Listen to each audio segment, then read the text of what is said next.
Hi there, my name is Nancy. I am here at Madeira USA. I am the product marketing manager here. So I do know the products quite well, been with Madeira USA for well over 20 years and do the test embroideries, the samples embroidery, and can pretty much help you out with any type of embroidery. Awesome. My name's Jeff Fuller. I'm with Madeira USA, and I've been doing embroidery since 2019, I believe. I do it commercially as a business as well as digitizing, and I can answer pretty much most questions on either embroidery or digitizing as I've done a lot of the processes. So, um, with that, I guess today we're going to be talking about patches. And we've got a few questions that we're going to be asking or answering, I guess, today. And the first one is, and I'll go ahead and ask you, Nancy, what is the difference between patches and applique, and how do they work together? That is actually a great question, and I don't think a lot of people really correlate them together. But if you do applique, then you can pretty much do your patches in a similar way. So applique to me is the combination of embroidery with thread and fabric. So some of the design is represented by fabric. So I always use a simple like Christmas tree. You could use a green fabric for the Christmas tree, and you could put a gold satin stitch around the edge. That would be applique. It's just anytime you're using a combination of fabric and thread to create a design on a garment or a bag or any embroidered piece. So I believe that they correlate in a way because you can create a patch by using an applique method. My preferred applique method is creating a template and cutting the material out to size. So if you were to create that patch with the material on, say, like Madeira's E-ZEE badge film, then you would pop it out and it would be a patch created similar to an applique. Hopefully that wasn't too convoluted there. Um, I'll hand No, I that. don't think so. I mean, I look at applique. It's basically, we use it in the industry to reduce stitch count, right? It's a lot of what we do is dependent on time. Everybody gets paid kind of based off of time and how much your machine runs. And so applique can cut those large designs that would have a huge fill down. But when it comes to patches, applique is a great method to put a border on so that you're not having to like cut it out with a hot knife later. It kind of helps with that finishing process. And like you said, making a template and appliquing it to the E-ZEE badge film, or I'm not sure the product name, but like the water soluble as well. I think there's both Badge Master and then there's that kind of woven fibrous one. Yep. So yeah, that's a cutaway washaway. So you can and do it on that as well. So the Badge Master and that cut washaway are water soluble. So instead of perforating it out, it washes Yeah, away.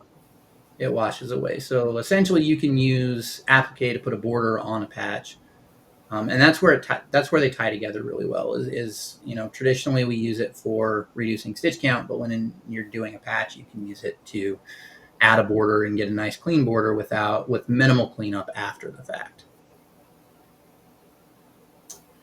So that actually brings me to another question, Jeff. What I consider like big business emblems and things like that. Could you describe kind of how that works so that we can discern between doing this as a huge business, like some of the emblem companies, or you can do one, 10, you could do 100 easily with, say, a badge film or a water soluble. Yeah. So a lot of times with the larger businesses, they'll invest in a marrow machine. Um, and that is, for lack of a better word, it's like a serger, where they'll run the design on a shape and they'll either cut it out with a laser or some type of plotter, and then they'll hand that over to somebody that will either manually put that border on, or they'll put it into they're now building automated systems around those, so they'll automated put the border on.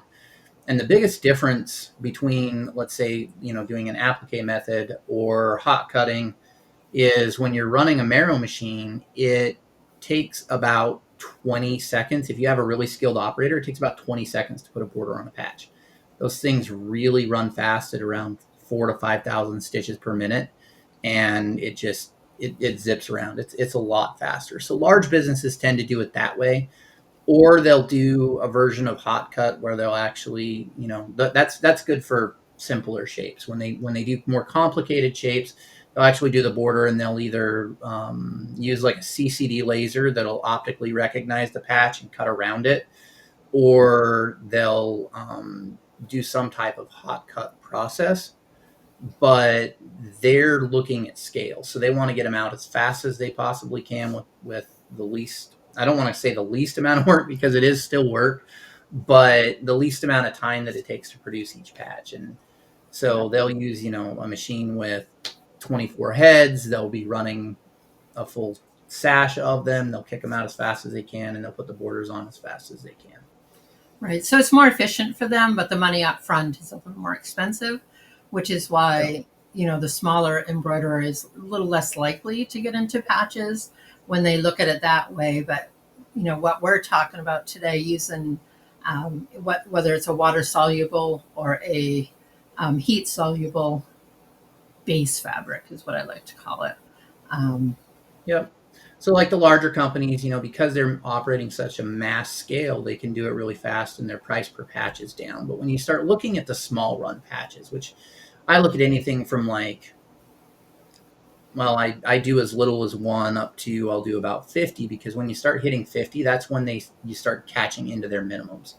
And so that's when the pricing starts becoming really comparable. But doing under 50, I think, is very viable doing at pretty much any shop.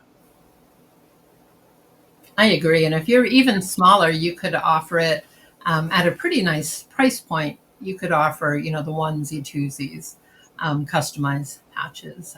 You just charge it accordingly. If it's something somebody wants, whether it's a gift for, Father's Day or Mother's Day, or just a gift all around, it's worthy of a little bit more money. So doing a few here and a few there, and, maybe it's your school patches for your school or other clubs around town. It's easy to do 1, 5, 10, 20, 50 methods. So let's talk a little bit more about the different ways to do the different patches, because I count four different ways that I could kind of name. So if I could touch base on those, applique is certainly one of them. An all thread badge is another type where there's nothing but that base fabric and thread. The third one could be, it's still applique, but you could use like a twill material for that, or you could use a blank patch. So there's blank patches that already have that marrow edge on them.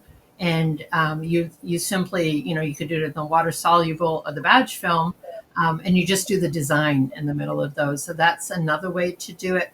And a fourth way to do it, it's kind of escaping me. Can you help me, Jeff? Hot cut. Hot gun. So rather than so for the base material, you wouldn't need a water soluble or a heat activated base material. You could use multiple different types of base material that you can remove with the hot knife. Yep, I think the biggest thing when you go looking at the hot knife, and with the applique method, you can use a variety of fabrics. When you're going with a hot knife, you want to use something that's polyester based, and I would recommend going over 80% polyester. Highly recommend doing 100% polyester, because you're cutting that edge with either scissors and then you're running a flame, or you're actually cutting it with a hot knife. And the goal is to melt that polyester, and not your threads, but to actually melt the polyester and seal that edge so that it doesn't fray. So if you start trying to do hot cut with like a cotton, that edge is going to fray a little bit. Yeah, it's going to fray, and it actually might blacken. Polyester can too. If you're using a lighter, you're supposed to use it lightly. Same thing with a hot knife. But great point. Polyester is, you can melt it, and it typically doesn't light on fire as quick as some of your other. Polyester tends to melt back, so that's Yeah, what I've noticed is polyester will melt back, and cotton will just, well, it just burns. it does. Let's It go with burns that. and It melts. just burns and it smokes. But those are like the four. Yeah, those are the four methods. Other than doing it with like a marrow machine, which is kind of beyond the scope of this discussion, I think. It is. I mean, it's great to talk about it and discuss what it is because when people start to look into it, I think they feel like, well, I can't do that. I don't want to buy a marrow machine. I don't want to buy all this extra equipment if you're not going to be doing that many patches. So it's good to know that that's kind of the what you're trying to achieve there. You don't have to spend all that money. Even when it comes to like say the applique or any design that has the finish of a satin stitch, many of the softwares out there have a faux marrow stitch, which are really cool because if you just do the satin stitch, yes, it looks really nice, but if you were to do the faux marrow stitch, it has kind of like almost that running stitch that's on the inside of the satin stitch, and you can make it look just as good. Yeah. Those- So, what process do you like when you make a patch, Nancy? What process do you really like to use? I prefer the applique with the badge film. I find it's the cleanest way. I don't have to I don't have to put the material in water afterwards. I very rarely have to use the heat to get rid of any extra. Any small patches, or I should say, any patches, you're going to have a little bit of not fray, but a little bit of thread sticking out. So using a lighter very lightly around the edge of that just cleans it up beautifully. Mhm. So I think it's the least messy and the easiest, cleanest way to make a patch. And easy, I should say, easy. Yeah, it's a fairly simple method. I honestly, when I make patches, it really depends on the number that I'm making, which process I use, and the shape that it is. So let's say I have a really complicated shape that's going to be difficult to cut out, and it's not very large. I like to do the all thread patch, simply because it's easy to get in all those twists and curves. I can just pop it out when I'm done. If it's a patch that doesn't have a ton on it, I'll applique fabric down onto that badge film and I'll pop it out. It's one of my favorite products out there. Actually, I've got two giant rolls of it downstairs because I use it for that. Mainly putting borders on. If I'm doing a huge production run of, let's say, 50 to 100, and it's a fairly simple shape. I have a marrow machine and I'll run it through the marrow. Um, and then hot cut, if it's a fairly large shape and there's going to be a lot of background color, I'll hot cut it. Um, so it really, my favorite method by far though is doing the applique method, because one thing I found is I sew Velcro on a lot of my patches, most of my patches, if not all of my patches. Yeah. And a lot of times I'll do that on just a regular sewing machine. I've got an industrial sewing machine, but with that badge film, when you're digitizing it, you can do the border and then you can do a triple run on the inside of the border. And so then you do another stop. So you applique the fabric onto the top, you put the border on, and then you put a stop and you can float the Velcro underneath and you can do that triple run and it'll sew that Velcro on. Some people like to, I've seen it where they'll applique the border around a piece of Velcro. So they'll Mhm. put both of them down at the same time. I don't necessarily like to do that because I don't like as much the little hook things break off of the Velcro. Yep. Um, Yeah, if you're and sewing on the hook or the stiffer part yep, of Velcro. Yep. so those will kind of break off and they'll go in the rotary hook. Yeah. And I've replaced rotary hooks on my sewing machines from sewing Velcro on. So that stuff does get down in there, and I don't like Yeah. that to get into my embroidery machine as much. But it is a fairly simple way to add that type of a backing if you're not putting one of the heat seal fabrics, or not fabrics, heat seal products, or one of the iron on products on the back. Right. So just because I'm going to put you on the spot here, Nancy, I don't know the names of all the products that much, but there's a 5 mil heat seal, Hmm. and then there's a 2 mil heat seal, and I want to say that one of them is nylon. There's Yeah. So one of them, so there's a laminate that you can put on the back.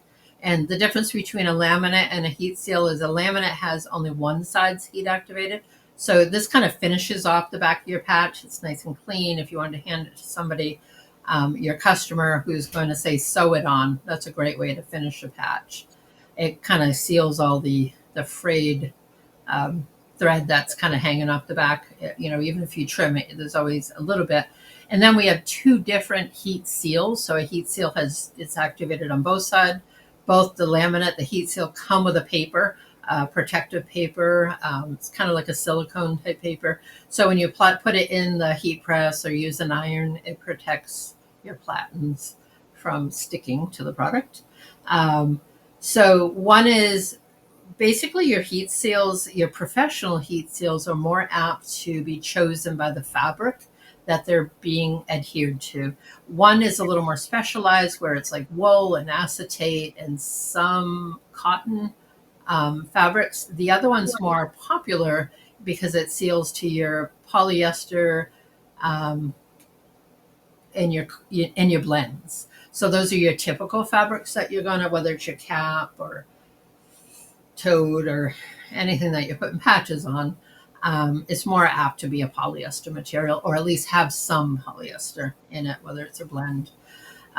So I don't remember which one is which. I do know the one that starts with 5256. That's the more versatile one. The laminate is the number is 3218. Um, and those are the three different products. So I always push people to the 5256 because it is more versatile.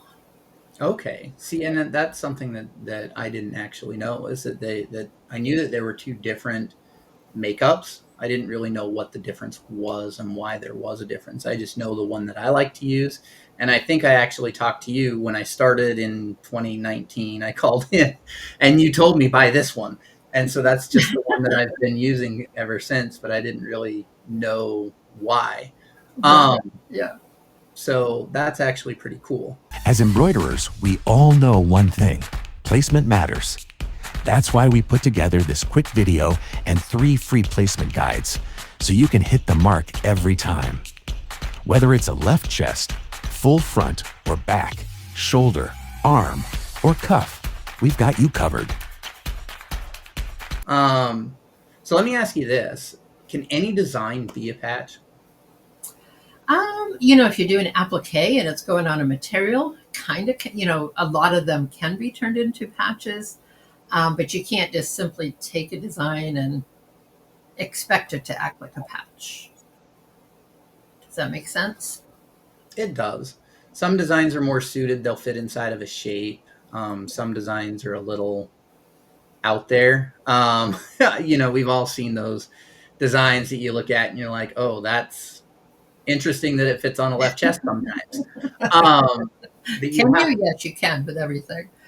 yeah. That's the thing about badge film is you can make almost any size. I mean, it's 19 inches wide, the badge film, and then Mhm. obviously 109 yards. Um, I've made a 12-inch tall Superman with a cape patch with that. So size doesn't really matter, but is it truly? Yes, it's a patch, but it's not your average patch. You want your patch Right. to fit on your jacket, your hat, um, and You many have an things. application for it, right? Right. You Yeah. look at it and you go, okay, it's kind of like when you're putting a design on a hat, you have to say, okay, this is going to fit on a hat. You need to Yeah. make it fit on a hat. And it's the Right. same thing when you're looking at a patch. It's like, okay, well, this left chest logo might need to come down a little bit so that we can get that border around it. Because you do have to add, roughly borders typically are around quarter of an inch wide. And then you like to have a little bit of white space in there just Yeah. for, I'm going to call it presentation. Yeah. So you need to Absolutely. leave about quarter of an inch to a quarter to an eighth of an inch in there. So you're adding roughly about an inch to the overall size of the patch, Right. depending on what you're doing. So you still have to keep kind of that application in mind. Yeah. But I've seen that Superman, and I want to say I'm going to plug the Madeira USA Education channel, right? Yeah. Yeah. Or education. I want to say it's on this YouTube channel, but I know it's on the education page of Madeira USA. There's a webinar with Eric Campbell, if I get it right. Yeah, Actually, that one might be with Steve Freeman from Q Digitizing. it might be with Because Steve. he digitized that Superman. And that's a great place if you're looking for somebody to do some digitizing for that material. He does do that. Okay. But there's a whole webinar on how to actually like digitize for it. And I want to say that file is one of the downloadables. It's not a downloadable, but we do have it. So if somebody wants to try it out, just let me know. Mention in the questions down below or in the comments down below on YouTube. And, that's something we can share on a case-by-case basis. So if you want to try a really big one, that's a great one to do. And it stitches out really nice. Yeah, I was going to say it's pretty large if I remember right. Yeah, I think it's 12 inches tall, and the cape's kind of swirly, so it's probably a good 8 to 10 inches wide. So it's good size. So this is actually a good place to start talking about the all thread patches. Mm-hmm. Can you talk about the digitizing for that, Jeff? So with the digitizing for the all thread patches, you need to lay down a base because there is no fabric, so you're kind of creating a fabric. So there tends to be 3 to 4 layers of, I want to say 3 layers of an open fill that you're kind of creating a weave, and then you can start laying down your thread on top of that and doing your design. It does tend to pull a little bit more, so your pull comp needs to be a little higher. You need to adjust your widths of, like, let's say your borders for it, because if you don't, it can pull in. And another key aspect of it is that you need to kind of work your way inside out, because you don't want to over perforate the outside edge. You're going on a film and you can perforate your entire design out too soon if you're not careful. Yeah. So there's some insets they're in the YouTube video, I know, and I've done several patches on the film. And I know that it does pull in a little bit, and you just have to be really cautious with that. Right. And we actually, so in layman's terms, I always put it that you want to overlap where necessary, meaning your satin stitches on the end need to overlap. And as you're building it from the inside out, you want to be underlapping things so that you're not perforating in the same spot over and over and over again. So every time you do a layer of underlay, that edge should be slightly in or out from the next one. Yep. And that's one thing that you'll see when you get a design like this, or you go and you watch the webinar, is that it actually, the 3 fill layers are inset of each other. They're not directly on top of each other. Mm-hmm. They're working their way in, and that's to keep that outside edge from perforating out too soon. Yes. So if it's something that you are interested in digitizing, you can watch that webinar and you can pick up some tricks. And if you notice that it's starting to perforate in too soon and it's pulling through, then I would definitely recommend adjusting your stitches and kind of insetting some things some more. I know when I do it, I always use 2 layers. When I do a full thread patch, I use 2 layers of that badge film. Yeah. If I'm just appliquing a border on or appliquing something on, I'll only use 1 layer of it. But I definitely use 2 layers when I'm creating a structural patch that's going to be 100 thread. Yeah, you really should use the 2 layers because you're putting a lot of thread. Just building up that base material that you're going to put the design on is a lot of thread, Yep. So, and then once you build up that base layer, you can pretty much embroider any design on top of it. But if your design on top of it's kind of big, I would recommend lightening up underneath that when you're building that fabric, so it's not too much thread on top of each other. Yep, and they do turn out really nice. They're nice patches. You can take them after you're done. You can pop them out. You can heat press them. You can put a finisher on the back if you'd like, and they do have a nice patch feel to them. I don't know how to explain a patch feel. But I will say this: when we talk about embroidery, there's bulletproof embroidery, and then there's you want that embroidery that kind of moves with the garment. And when it comes to patches, people like to feel like they're holding on to something.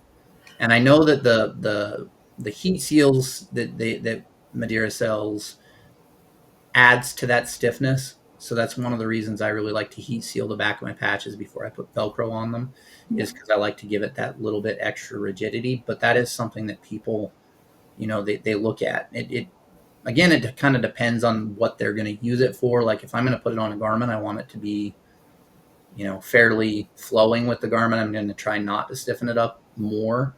But people that'll add, they'll add 2 layers of cutaway to their base material just to add to that stiffness. It's not for the support. It's not because they need 2 layers of cutaway. It's because they're trying to add stiffness to it. Right. So when you pick up a badge, it's not going to flop over. Maybe if you're embroidering. So another way to describe the patches with the applique, especially if you put a backing on it, like a finished material in the back, it's called in the hoop. Very similar to the applique process. But maybe if you're making a mug rug or a coaster, it's going to be malleable and you pick it up and it flops. But with your badge, you really want it to have some stiffness so that when you go to put it on the arm of a jacket or the jacket back, it has that look and feel. So what do you call bulletproof is good for a badge, but not for a performance wear shirt.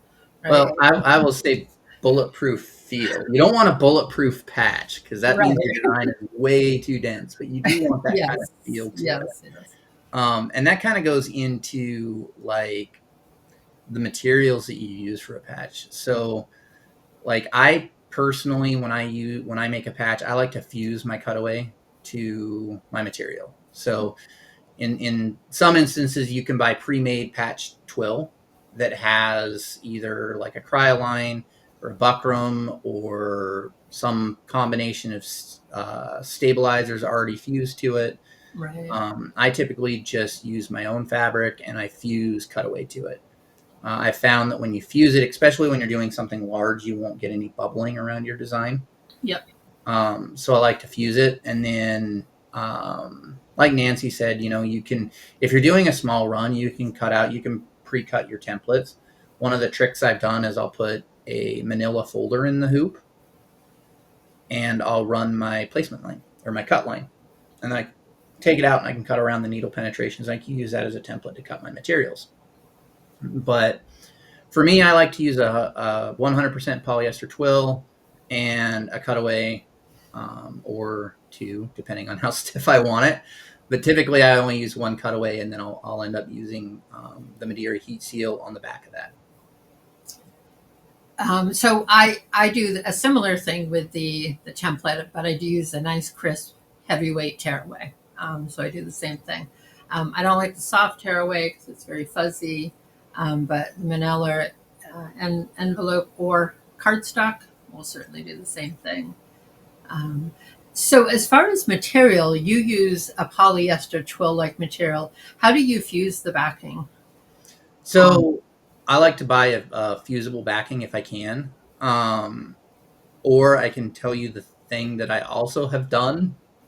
But now knowing that the product may not be for that, we may not recommend it, but here's so I like to use a fusible cutaway. If I can get a fusible cutaway, I'll use a fusible cutaway. If not, that 2 mil laminate, I want to say it is. Yep. I will use that to fuse my cutaway to. Sure, I have actually done that as well because it is pretty. It's pretty lightweight. It's thin. So I call it. So unless you're using what you talked about, it's called tackle twill is what has the buckram or the crinoline, whatever it makes. So it's a very stiff piece of material. It's not like cutting material off a bolt at Joann's. That's, flimsy, but it's already prepared. So if you're not using a tackle twill type material that's already prepared, you do have to prepare it. And whether it's adhering with the fusible that you talked about, or using that 3218, the laminate, to finish it off. What that does is it prepares the material in a couple of ways. It gives it a little bit of stiffness, so it's going to lay down flat. It's also going to keep any edges from fraying. So if the material tends to fray at the edges, it's going to hold it together. You're going to be able to cut it out, and it's prepared. If you do it without without prepping it in any way, because you can pretty much use almost any material. If you're doing an applique method, you're not using the hot gun or hot knife, I should say. You can use quilting material and prep that. The stiffer the material is, a woven material kind of works nicer, I think, than a knit material, a little more stable. But as long as you prepare the applique material itself, you can almost use anything. Yeah. For a base material. I agree. I do like to stick with the really tighter woven stuff. That's kind of why twill is sort of a staple for patches, because it's a really nice tight woven, and the stitches stand up on top of it, and it looks really nice when it's finished. Yep. So I really like to use twill for that reason. So when you are looking, quilting fabric, I want to say also has a nice tight weave to it. It really holds stitches well. Yeah. I wouldn't use a sweatshirt material. No. You could, I guess, if you want. And I have. Yeah. It takes a little more work and finesse to do it, but you are better off using a nice woven. Yeah. And just prepping it. Yeah. And I've seen people use like terry towels because they want kind of a Chanel look, so they'll use that terry towel to get that fuzz. Yeah. So it really comes down to making sure that you're preparing the material, and that laminate, that 2mm laminate, is really good for that. When I've ran it through my embroidery machine, one of the things that I've noticed is that it doesn't pull. I call it salt. For lack of a better word, I call it salt, because there are some like heat adhesives, twills out there that you can get that when you run it through your machine, it's almost like you have salt that pulls up to the top. It's that glue that's being pulled up from the bottom, and it's kind of salting the top of your embroidery. And it, for the most part, it brushes off. You hit it with a heat press and it's gone, but you still see it, and it kind of builds up on your needle. And from my experience, that 2mm laminate doesn't do that. So it doesn't glue. It doesn't like build up on the needle. Yeah, not as much to where it's actually like salting. But I will say, when you're running through something that has a heat adhesive, you need to make sure that it's not, binding up on your needle, and that you're keeping your needles clean. That can make a big difference. For sure. But I think, looking at our questions, Nancy, I just want to make sure that we've hit all of our questions. And I think that we've hit most of them. I think we have too. All right. So I'm going to ask you this. Closing question that's not on our list. So I'm going to put you on the spot here. What is your favorite patch that you've ever made? I digitized and created our snowman, which was used for our holiday card last year. And I happen to have one right here in my drawer. I keep it close. So this guy is a standalone patch. So everything you see there is thread. I did it on the badge material, and I finished it off with a piece of felt that was embroidered with our company name and year on it. So that is my favorite patch. Awesome.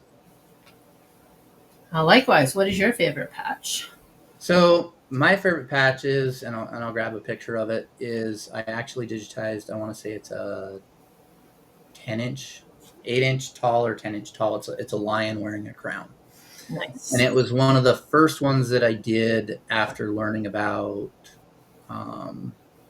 adding, using stitches for texture in the monocolor area and curved fills and all that kind of stuff. So it's got a lot of that. It took me a while to digitize it, and it's one of my first, I guess, big examples of doing something. It was one that I did that I didn't actually have Velcro. Like, the customer didn't want Velcro on it, but I ended up making one for myself. I put Velcro on the back of it, and I have it sitting up on my patch board. I have a patch board that I try to keep one of every type of patch that I make. That's awesome. I just have a little history of all the patches that I've made. Yeah. But that one is it's my favorite because of the size, and just it was a big experiment for me and a big step in learning really kind of more the craft of digitizing. So that's one of my favorite Same ones. here. Digitizing for garments is less intense than digitizing for the all thread patches. Yep. It's a lot to take into account. So I too am proud of the one that I did, and look forward to doing this year's as well. Awesome. All right. Well, I guess with that, again, my name is Jeff Fuller. I'm here with Madeira USA. And I am Nancy, here with Madeira USA as well. I hope you learned a lot here today. If you didn't, be sure to ask us questions down below. Yep, if you have questions, you can drop them in the comments and we will make sure that we try to answer them. Thank you guys for hanging out with us today, and we will catch you next time.